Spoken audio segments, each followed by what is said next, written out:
I will just call on folks to introduce yourself. Just another quick intro around this time. So name, pronoun, and your current role and role/connection to supportive housing.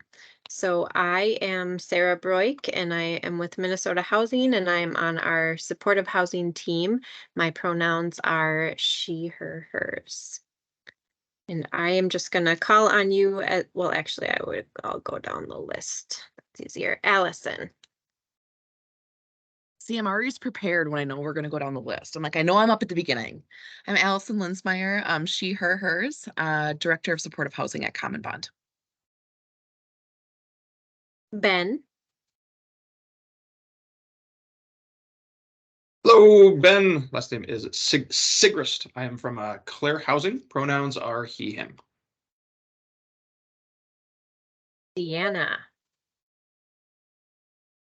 Deanna Hemish, Executive Director of Central Minnesota Housing Partnership. We're a developer property manager. Graydon. Hi, everybody. My name is Graydon Francis, and I go by he, him, his, and I am one of the supportive housing officers for Minnesota Housing. Sarah G. Hello, Sarah Gamal, she, her, hers, with Minnesota Housing on our supportive housing team. Carrie. Hi, Carrie Holmstrom, she, her, hers, and I am the VP of Operations at Metro Plains Management, Property Management Company. Right. Laura. Hi, I'm Laura Craig, and I am with Hearth Connection, and I am the Project Development Director. Linda. Hi, Linda Merkins, she, her pronouns. I'm with Radius Health, and I'm the Program Director for Housing Support Programs in Hennepin County. Makisha. Hi, my name is Makisha Hall. I am the Director of Community Services here at Model Cities. Michelle. Hi, everybody. Michelle Winslow O'Leary, formerly with Touchstone Mental Health and now independent consultant and contractor. Happy to be here. She, her, hers pronouns. Nidra. Hello, I'm Nidra Robinson, Family Supportive Housing Program Manager at Simpson Housing Services. She, her, hers pronouns. Patty. Hi, I'm Patty Smith, she, her, hers pronouns. I'm the Director of Service Partnerships at Aon. And Sophia Bella. Hi, I'm Sophia Bella, and I work as the community organizer at Hearth Connection, and she, her, hers pronouns. Let's see, and scrolling back up, Carol.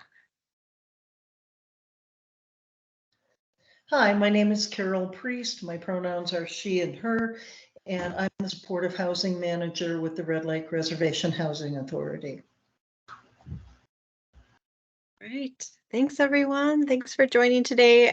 Like Sarah said, we're missing a couple people, Jamie Stampley from LSS and Mari Jo Long, but otherwise, I think everyone is here. So thank you all. And I'm going to toss it over to Sarah to get us started.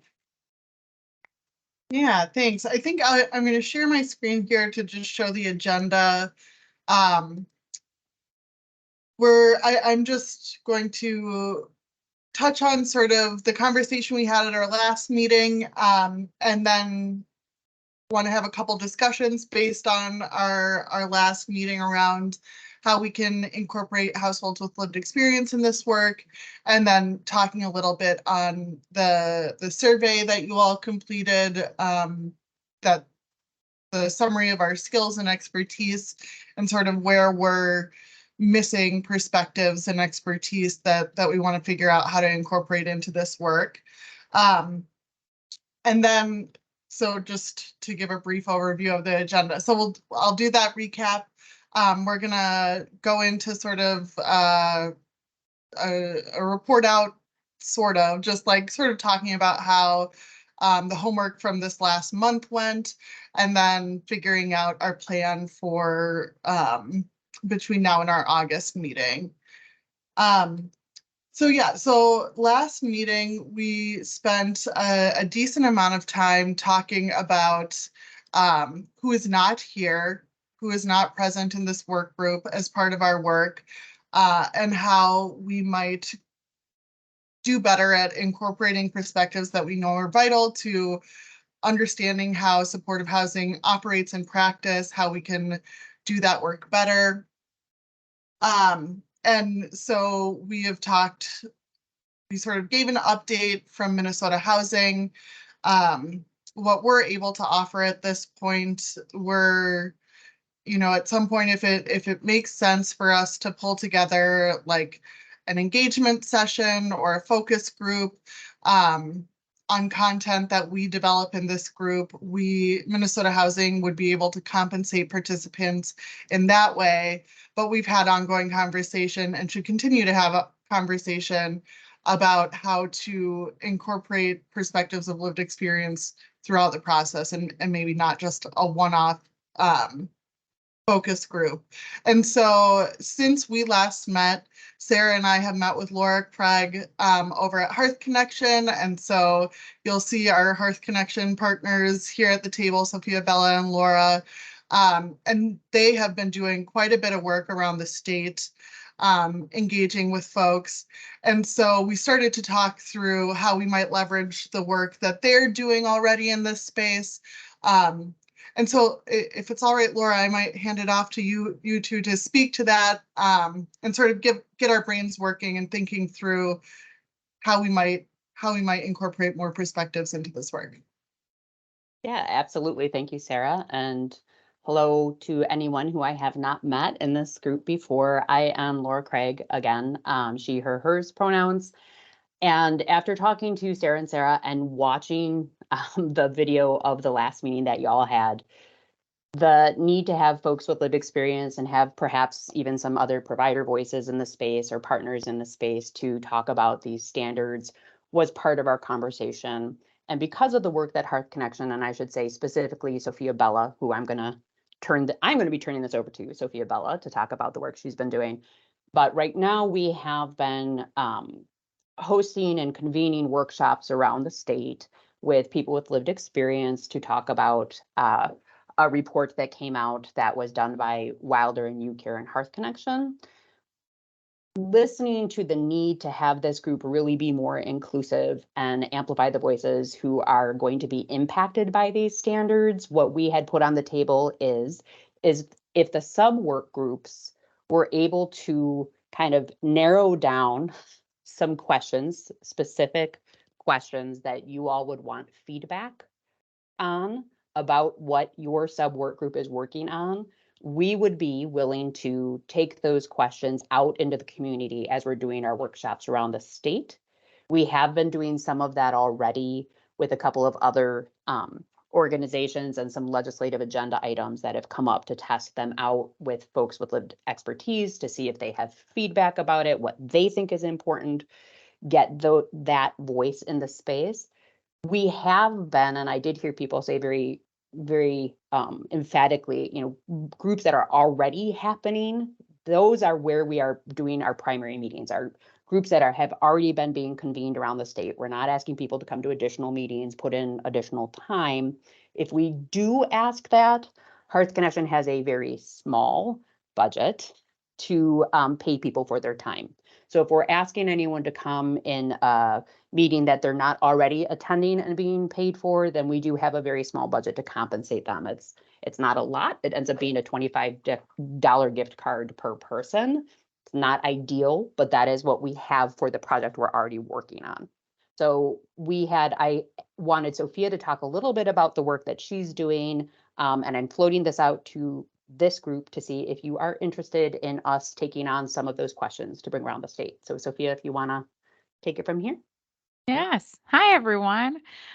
So I'm Sophia Bella, and I'm just going to talk a little bit about this report, which was long-term solutions to homelessness. And I'm going to quickly share my screen.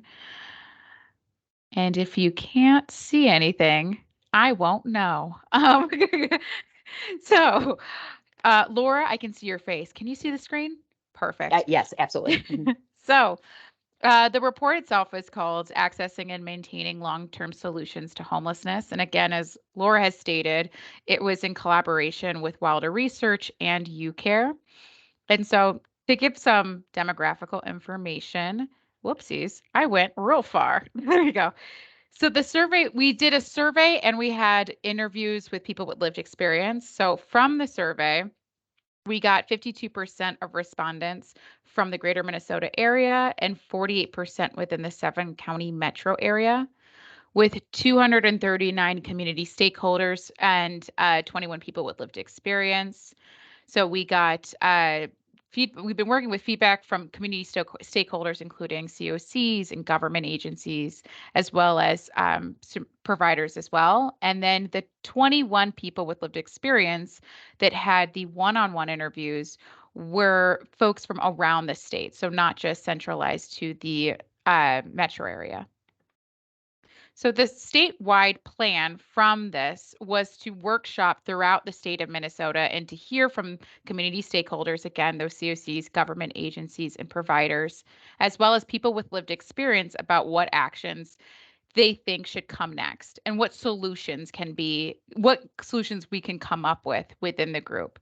So really looking at the findings from this research, which I'm going to show you, and then come up with actionable solutions. And once we have gathered information from these sessions, this could result in Hearth Connection advocating for some state and local policy changes, some legislative recommendations, and other community measures. So I'm going to show you some of the findings, the 4 basic findings, and kind of give some more background to that. So the 4 findings that came out of this survey and from these interviews were that the first finding was that more resources are needed to help people access and maintain housing. The second finding was that the network of services and supports is complex and difficult to navigate. Finding 3 was that staff are crucial to helping individuals access housing, but staff shortages are a challenge. And finding 4 was that individuals require person-centered tailored supports and solutions. Historical and systemic barriers are difficult to overcome. So as we can see from these findings, they come with recommendations which are to help rectify these findings, but they're all very high level. And so what we're asking within these workshops is for us to collectively come up with actionable solutions to each of the findings. And so that is what we've been doing around the state. We started off with a provider meeting in Duluth. We've gone to Grand Rapids. We did a metro meeting.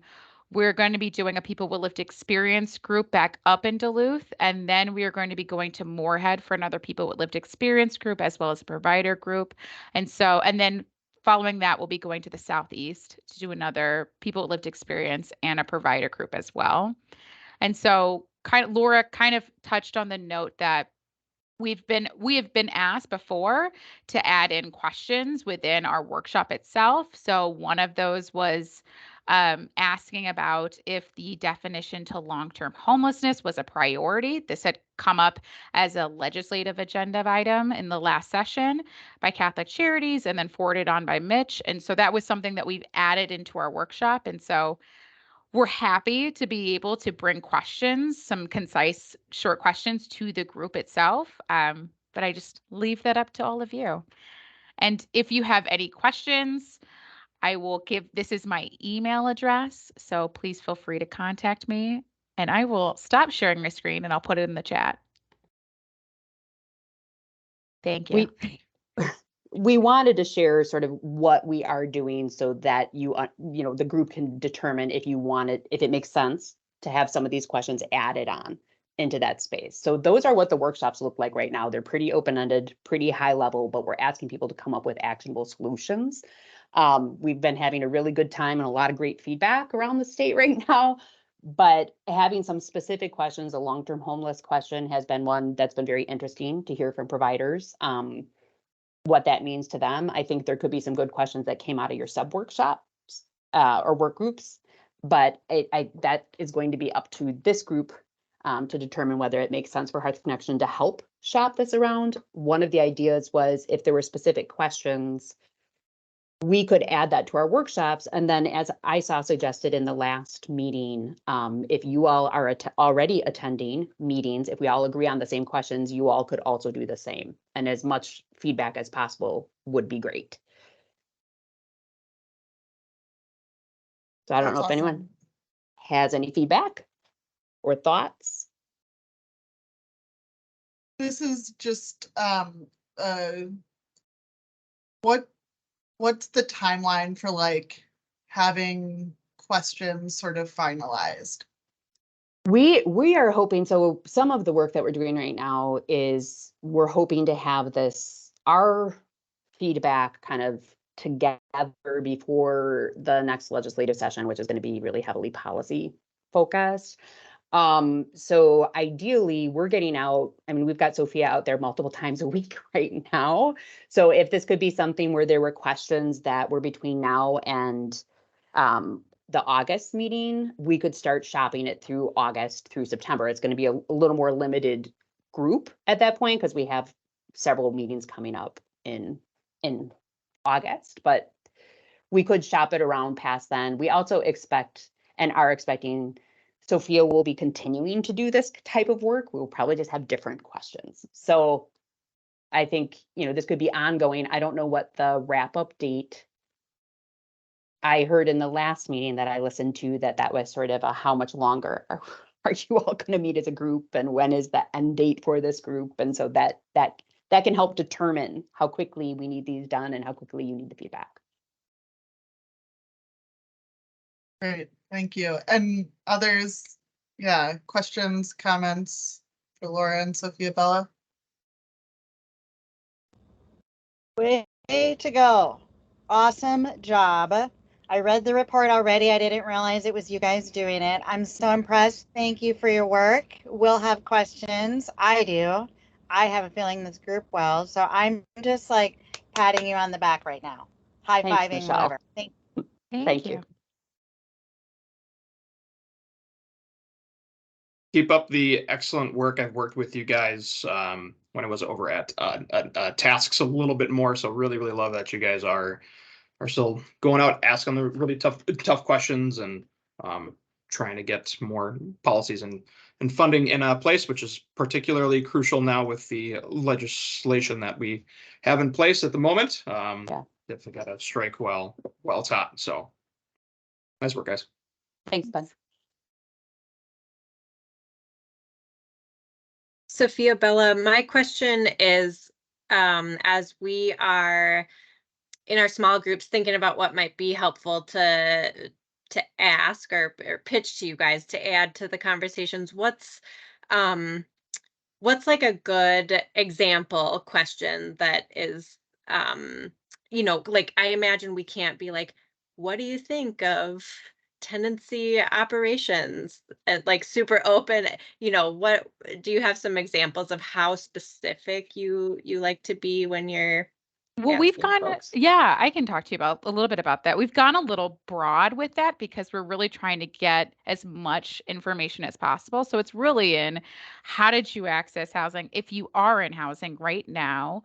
And then we've asked pretty broad as we've gone. We've asked like a couple of questions, but honestly, that has led us to having an entire meeting filled up with folks still bringing us stuff. So as much as you might be worried about concerns, a bit of it comes up naturally too as people are talking. So if you have a question, you're concerned about it, most likely a lot of times people are talking about some of those topics and then we end up just writing it up and we end up putting down, again, we have folks give us some of their own challenges and then things that helped them get into housing, helped them maintain their housing as well. And so as you kind of get that information, it will probably fit into whatever questions come about, especially if it is pretty open-ended.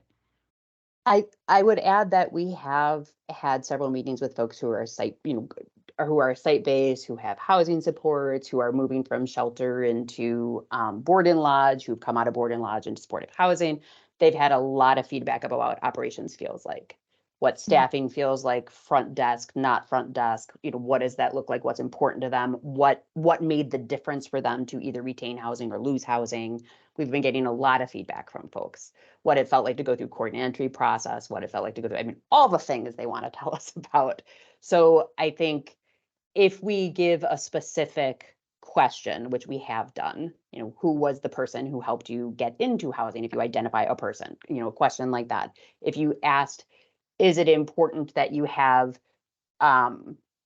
what would be the most important thing about a physical site? I'm looking at some of the maintenance questions that have come up. That is something that gets discussed, right, among people who are living in our programs.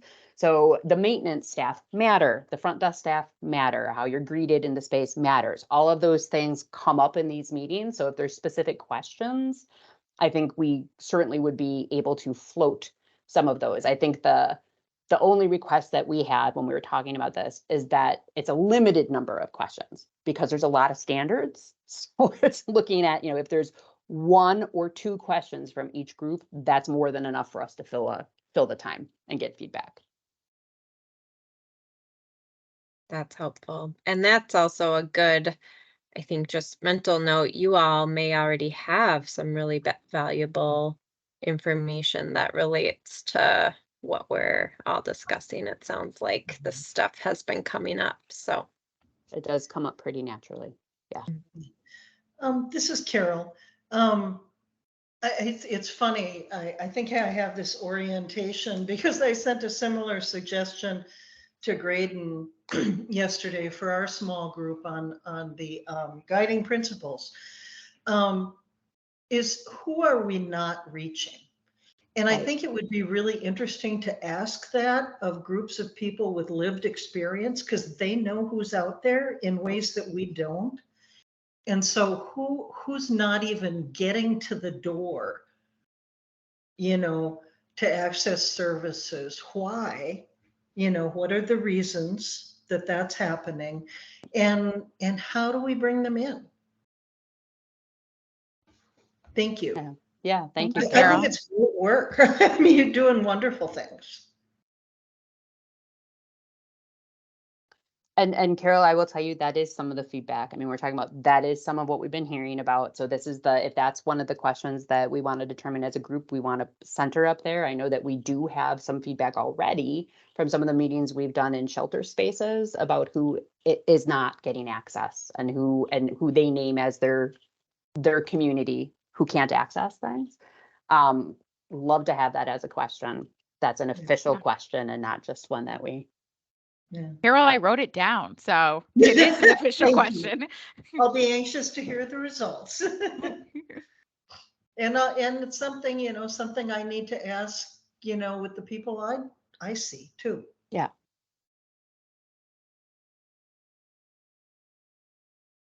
Yeah, thanks for that. That's an awesome question.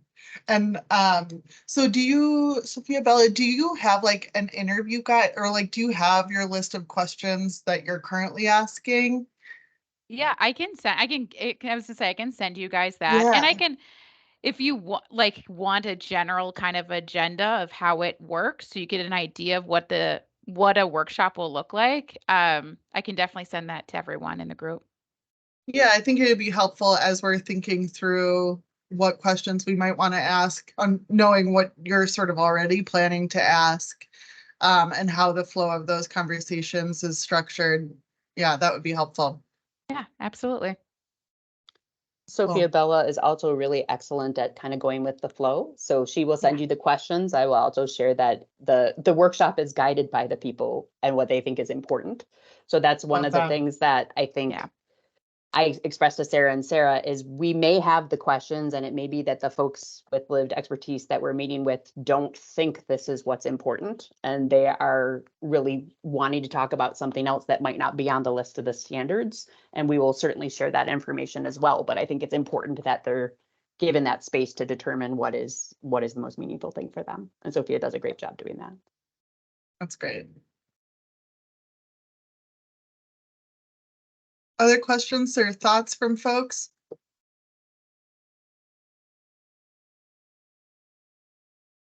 We wanted to invite people today to, if, you know, even if we moved on to something else, if you want to use the chat to share your thoughts and questions, as we are meeting this afternoon, feel free to use that feature. Well, thank you guys for having me. I'm going to stick around, but thank you guys for letting me have the space for a little bit. Yeah, so thrilled you're here. Just double checking our agenda here to make sure I covered all the pieces of that part. Oh, the other thing in the same vein of what Sarah just shared about put stuff in the chat. We were also, as we were meeting to discuss the agenda for this meeting, wanting to make sure we had talked about, and Laura also mentioned, you know, going to where groups are already meeting. And so we know there are existing networks and meetings and work groups and committees that are having these conversations. And so it would be helpful if folks, if you just want to throw in the chat meetings, groups that you know already exist that are having conversations around what works and doesn't work in supportive housing. And that could be useful too, as we're thinking through how we can engage with more folks outside of this group of brilliant folks. That would be helpful. So there's no timeline on that. As this meeting goes on, if you're like, oh, this group exists, throw it into the chat. The other thing I wanted to touch on before we get to our homework from the last meeting is just to touch on the survey results. So I'm just going to share my screen really briefly. So this is the list of skills, experience, and expertise that we identified that would be useful to the work of this group, with sort of the totals of the number of people who responded to this survey who said they had that expertise. And so I would say we're lacking a perspective around maintenance, which has already come up in our conversation today as a really vital part of successful supportive housing. Direct experience being or staffing front desk, which we also know is a really vital part to operating supportive housing. I think, where was the other? Experience working with or receiving home and community-based services was another lower one. And I mostly just named this. I wanted to share this as I expect we should continue to have conversations about who else to pull into this work, who else we should be consulting with. And so these are the areas that, based on this survey alone, just what additional experience and perspectives we should be seeking out. So just wanted to review that if folks hadn't had a chance to look at this in the myriad of materials that we sent out with our last meeting agenda. So keep that in mind as we're going through this, and especially as we're talking about how to implement the aspects of the standards that pertain to maintenance and front desk staff, that those perspectives are going to be really important. All right, and Sarah, I'm going to pass it back to you to navigate us through our sub work group report out. Yeah, thanks. And you know, everyone can feel free to circle back to stuff we've already talked about if you have thoughts throughout our time. But I wanted to start us off with the report outs, just naming it was a short window of time to do this first chunk. So, you know, I think we got everyone information right after the 4th of July holiday, and then the deadline to send stuff was just last Friday. So it was really quick, and we we're grateful for anything you were able to do in that amount of time. And so I am going to start just by speaking about my small group, and then I will ask each group lead to kind of report out on where your group's at. But for me, as so everyone in my group did the homework and sent me stuff. Oh, sorry. And but we didn't have much time to reconvene or to like talk with each other about it or do any analysis. And as I read through people's thoughts and responses, my first reaction was like, oh, I want to get together and talk about this with our little group before I feel ready to like present it to this in this larger space. And so my report out today is not content because I didn't feel like I was ready to like synthesize the feedback from my group and um, present it in a concise, digestible way this afternoon. And if any group is ready with that, you are more than welcome to do that. But I just wanted to share and I should back up. I am the tenancy operations group with Michelle, Linda, Mari Jo, and Deanna.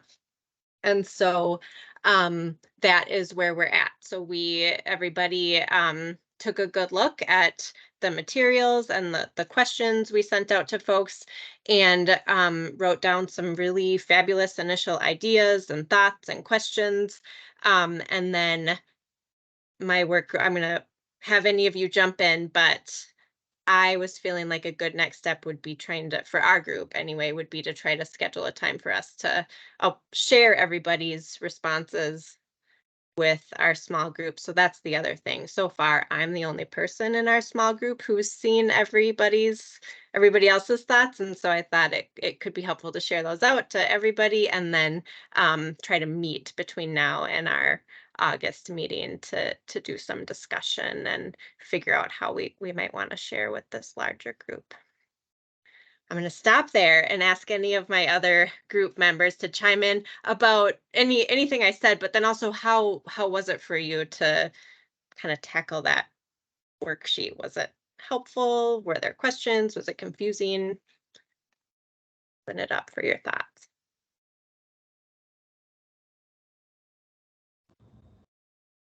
I can share. I'm sorry. Go ahead, please. Go ahead, Michelle. Okay. I will just say, it was a couple hours of really thinking through each of the questions, and some of them were quite broad. So I didn't always know how narrow to get, how broad to get, those kind of things. But they were pretty thought-provoking, and I felt like I could definitely access resources related to them. I did not get all the sort of links to resources. That feels like another step that'll take a little bit more time. And if we are going to consider questions for the group that Laura and Sophia Bella represent, then I would want to, maybe in a meeting, those questions might pop out as we're cross-sharing what we have to offer. But I'd be happy to meet. I think it's a good idea.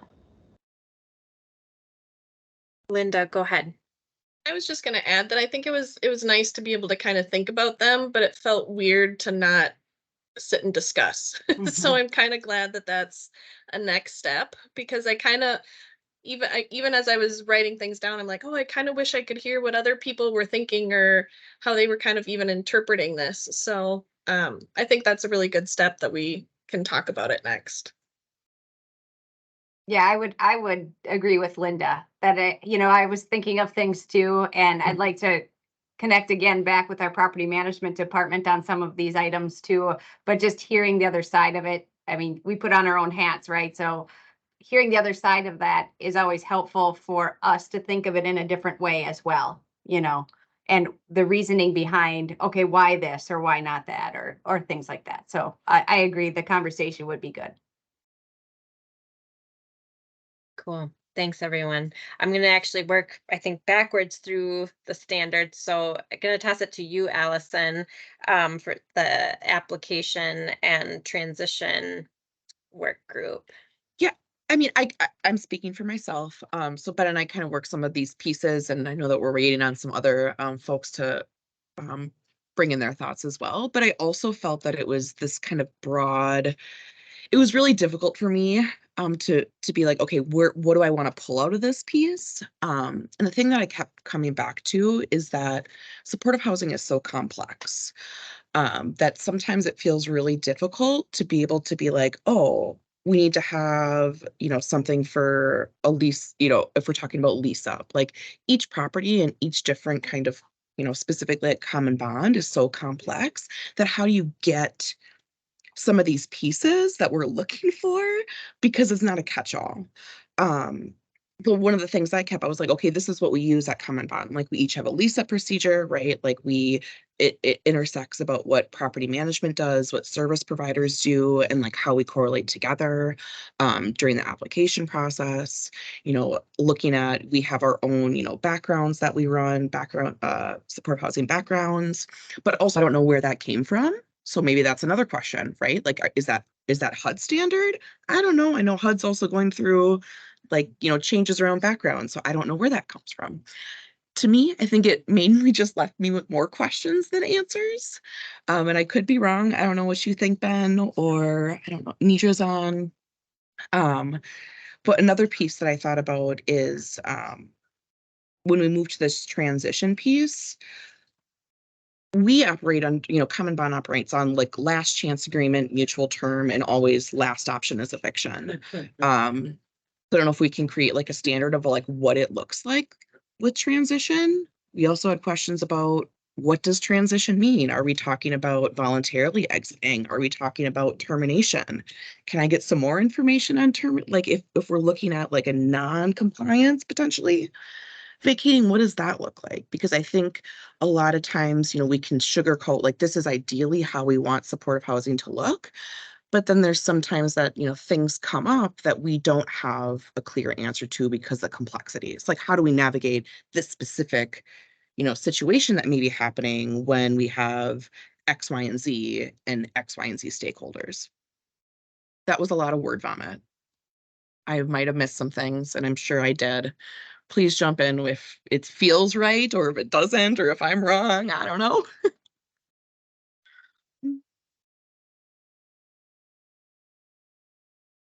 I think you captured a lot of my same thoughts too, Allison. And given I was just coming back from a lengthy time off, and I'm like, oh, I have to answer all these complicated questions. I'm like, okay, cool. So I had to sit and like read them over a couple different times to make sure, like, okay, am I grasping the purpose behind what the questions are? But it kind of led to more questions the more that I dove into it.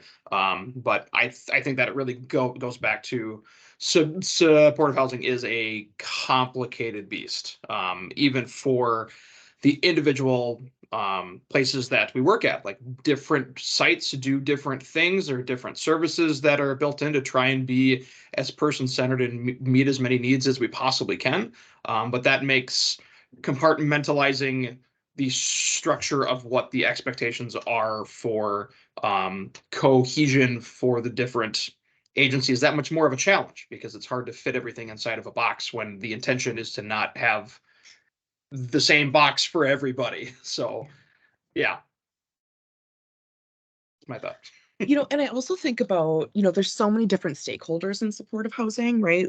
Resident front-facing focus, but then there's also all these other, pieces that you have to navigate around. Because if we don't have a building that's operating at function, then there is no housing for our residents to stay in, right? So there's all these like other things you have to take into account as you're navigating through some of these standards about what makes sense in terms of as a property manager, as a service provider, as an owner, but also like still keeping in mind that it's resident centered, resident focused.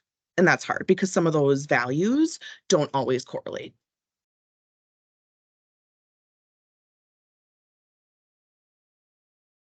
I was not in that work group, but I just want to say I feel like you're hitting on a lot of the conversation that came up back when the standards were first being developed, and sort of like the result of that being this work group of like, there is no one size fits all. Different sites necessarily have to operate differently. Everyone is an individual. And so, yeah, so just validating everything that you're saying. I'm gonna just piggyback really quick off of something Allison just said that I'm beginning to see right now, which we haven't seen this a lot of, but I find it interesting. We're in the middle of a lease up right now. And the service provider is asking me all the questions.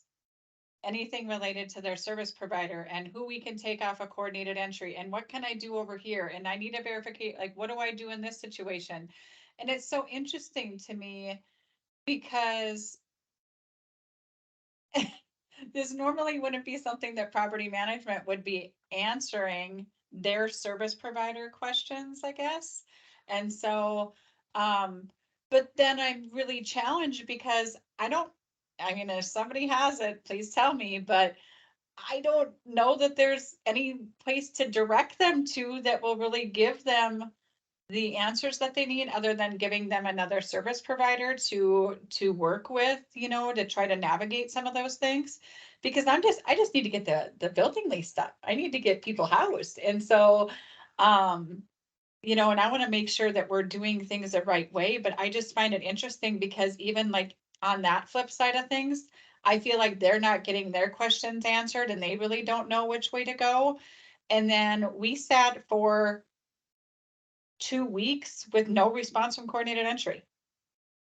And 2 weeks. And so, and anybody knows in a lease up, that's a long time. That's a long time. And so, so that I think there's just a lot of different things that are happening. But when you're talking about all these, like where do you start, right? And so I agree that I looked through the questions myself and emailed Graydon apologizing profusely for my inability to get the document, filled out. But I'm just like, where do I start? Because there's just so many things. And then it's interesting hearing from you guys with Hearth Connection too, like all the work that you guys have done and to be able to see that and hear that information. It's I'm just really happy we're all here. I'm just gonna just say that. Can I piggyback off of the coordinated entry piece by chance? I'm wondering, I mean, if that's something that we could also, I don't know, build into this, because I also think that's quite a challenge, right? Each COC has their own rules on what it looks like, how many days you have to hold on to a referral.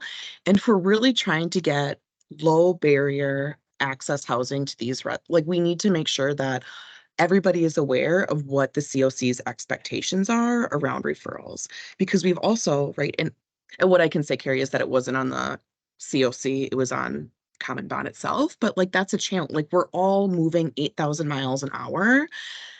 And then we lose a referral, that we should have reached out within 24 hours and 5 days, sending back and getting a new one. But then we waited 2 weeks, right? So I think that's also a big piece that gets missed in this.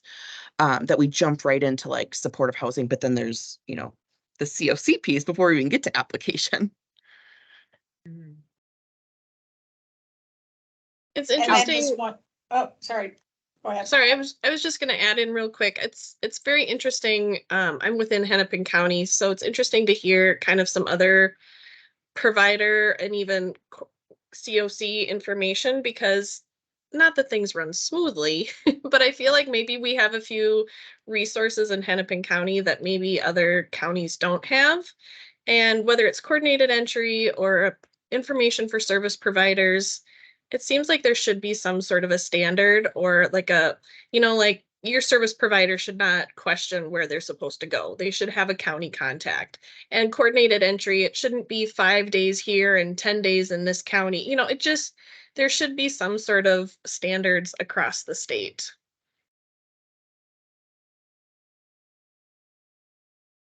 I've even heard we don't want to serve people that are not living in our county situation, and the Sarahs know this. So, I mean, we've had all sorts of, and then, you hear from the clients and the individuals that are homeless that finally get in that say that it was the most awful process in their entire life. And so,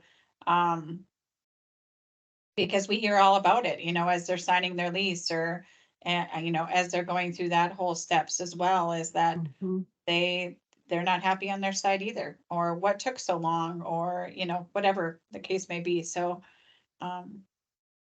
yeah. I'm just going back a little bit to the worksheet and to the job that I was needing to do. Clarity, and I think talking about what exact type of information that we're looking for in that document without being, because we all have so many issues, right? I mean, it's not just like a onesie twosie situation. It's probably multiple, but then how do we narrow down what are the most important? Because we're never going to be able to solve all the world's problems, even though we want to.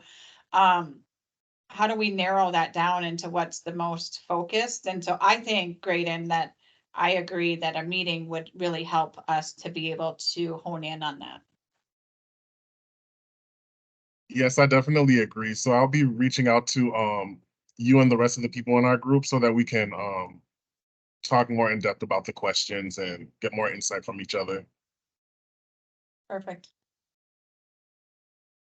I'm gonna, so hold all these thoughts, because we do have time at the end to try to, like, you know, think more about next steps. Definitely hearing the theme of, we've got a couple work groups who want to get together and have some conversation. Sarah, I'm gonna toss it to you to share anything from your group.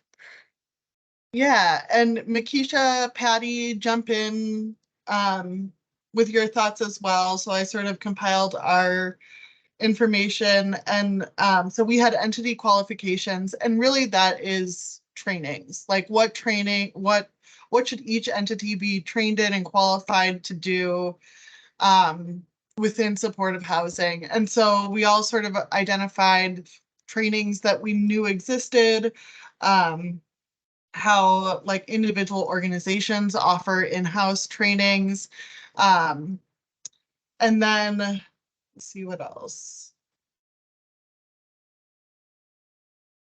I think speaking for myself in particular, I knew this was going to happen, but as I was going through it, I was like, oh, this is just creating more questions for me. Like, you know, I also knew this going into this section, that like to really make these entity qualifications a reality, there's such a deep need for resources and infrastructure that can't be delegated to individual organizations to figure it out on their own.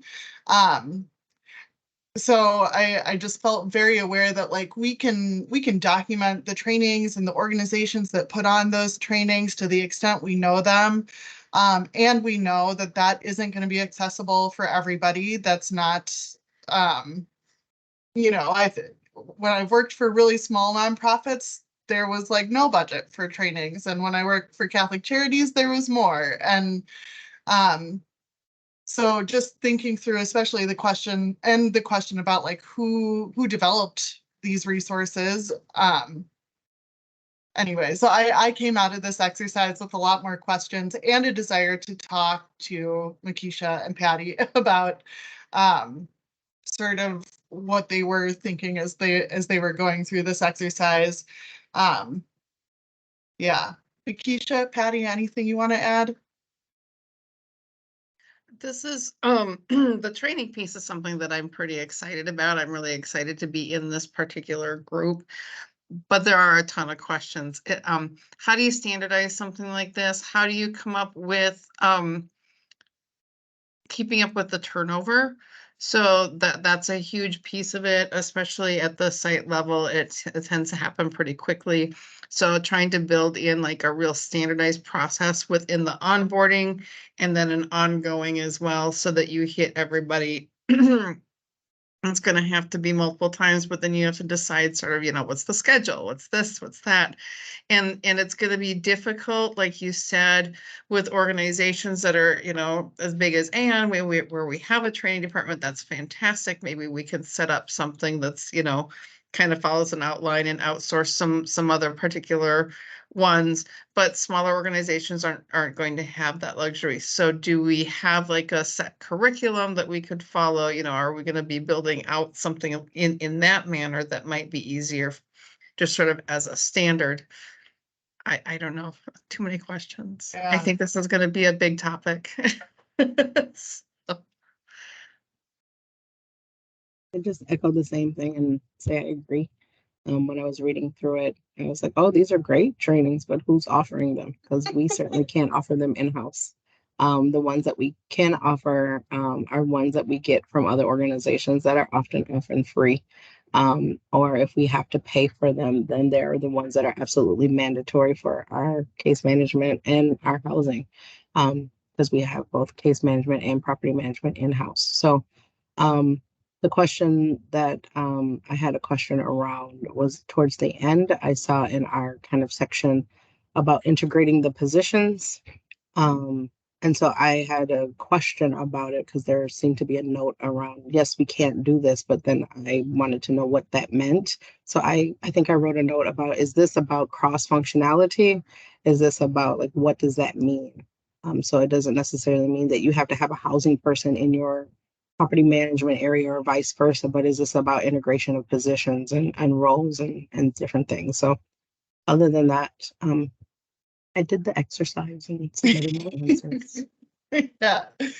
Thank you, Makisha. And I think looking at the sentence you're talking about, I think so it was property management and someone with supportive housing experience on staff. I think there was an intention there for, or like a desire for property management at sites with supportive housing units, that property management staff has that experience already, which is, you know, a chicken and egg situation. Like you don't get the experience until you do it.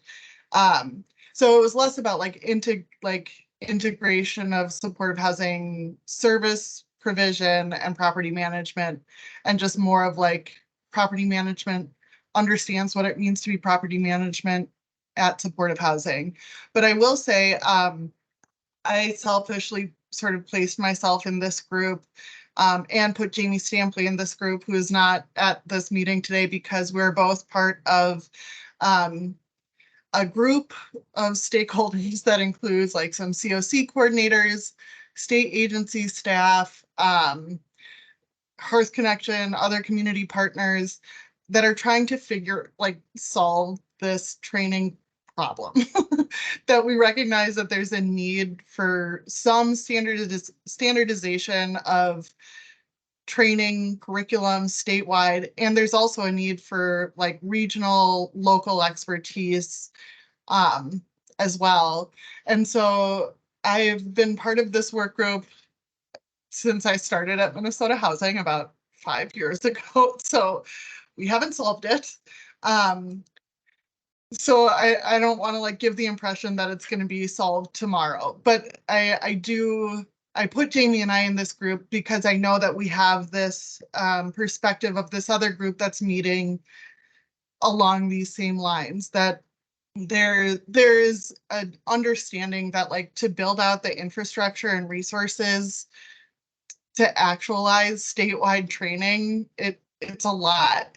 And our work group can't solve it alone because that work group hasn't solved it in the 5 years that I've been a part of it. So, but I think our perspective here is important and valuable. So yeah, so I'm just acknowledging that there's sort of a cross section of that work group and our little work group here. So yeah, I'm really grateful, Makisha and Patty, for your input on these worksheets. It was very helpful.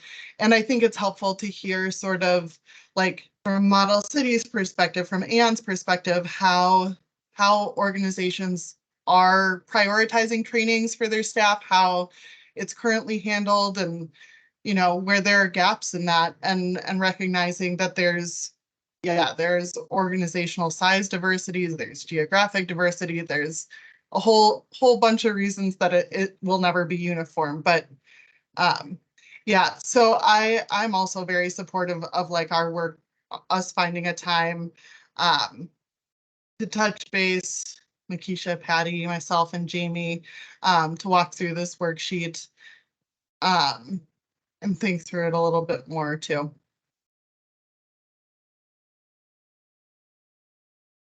So yeah, I mean, that's the perfect segue into next steps, Sarah. So it feels like people are definitely open to convening in small groups, and we should do that. I wanted to ask about, several people brought up, um, that the worksheet resulted in more questions than answers, and so do people feel comfortable meeting in their groups as is and just kind of like hashing through, or do you all want more guidance before you meet as a small group? Does that make sense, what I'm asking? Yes. Can we get like more specific questions? I think that will help me, but I don't know if it'll help. And I wonder, I think the answer is yes. And I know that I think we struggled to come up with specific questions that were relevant to each individual like subgroup. But I think the answer is yes. I think we can just like have some questions that are more specific to the entity qualifications group or the standards during tenancy and operations. Yeah, I think that makes sense.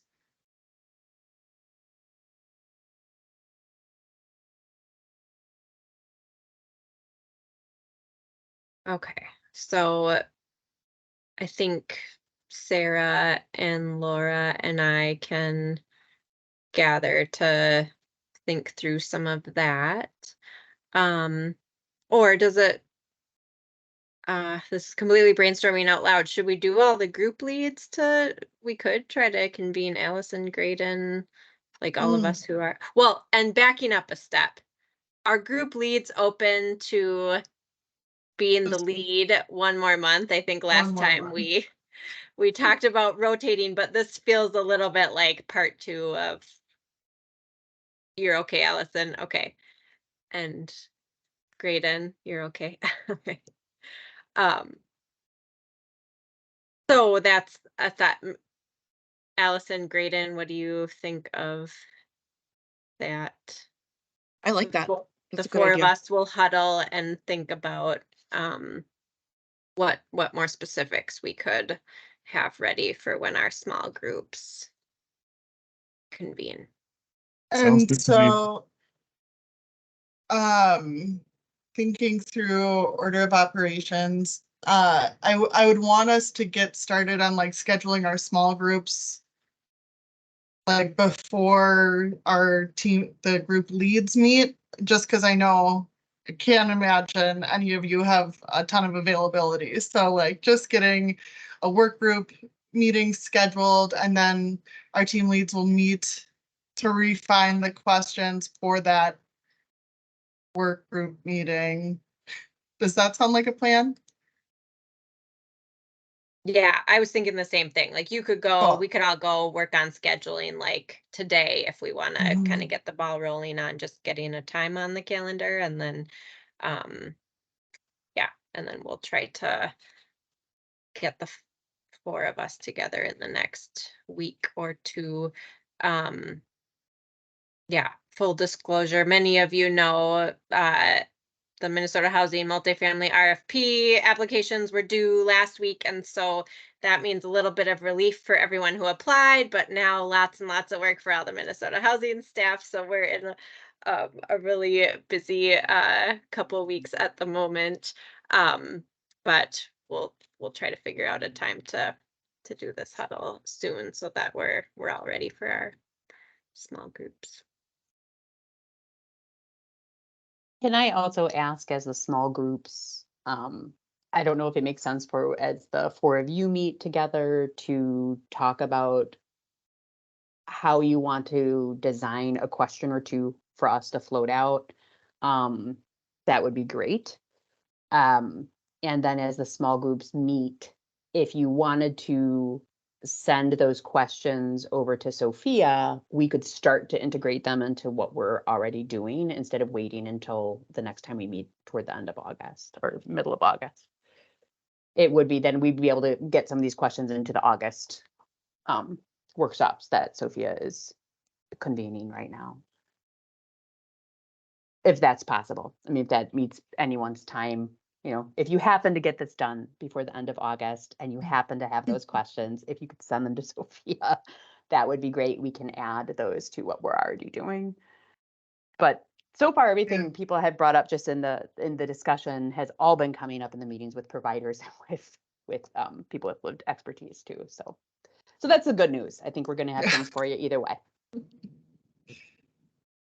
Yeah, I've included a note then here, just like sort of adding to the worksheet, like, is there a question that it would be great to get feedback on? Yeah. That it's really important that we get feedback on from folks in the community. Yeah. That's the prioritized question would be great.